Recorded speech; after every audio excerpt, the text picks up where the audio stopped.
बिस्मिल्लाहिर्रहमानिर्रहीम। अस्सलाम वालेकुम दोस्तों, सऊदी अरब में जो कशीदगी चल रही है उसके बाद और वो कोरोना वायरस सामने आने के बाद तो चाहिए ये था कि मोहम्मद बिन सलमान सामने आ जाते और मीडिया पर प्रेस कॉन्फ्रेंस करते मौजूदा हालात के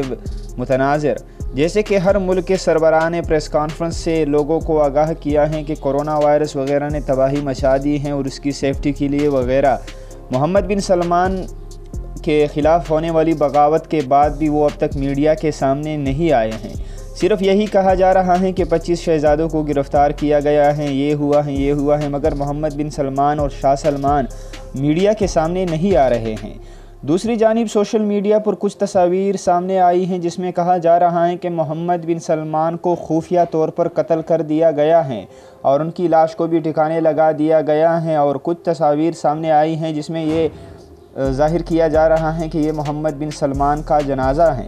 दोस्तों, लोगों को भी इस बात पर यकीन इसलिए है कि मोहम्मद बिन सलमान पूरी तरह से मीडिया से गायब हैं और मौजूदा हालात के मुतनाज़िर जैसे सऊदी अरब में बगावत की कोशिश की गई है और शहज़ादों को भी गिरफ़्तार किया गया है और दूसरी जानिब कोरोना वायरस ने जो तबाही मचा रखी है, इसी हवाले से मोहम्मद बिन सलमान को सामने आना चाहिए था, मगर मोहम्मद बिन सलमान बिल्कुल भी मीडिया के सामने नहीं आ रहे। तो इसकी यही वजह है और लोगों को यही शक हो रहा है कि मोहम्मद बिन सलमान कत्ल किए जा चुके हैं।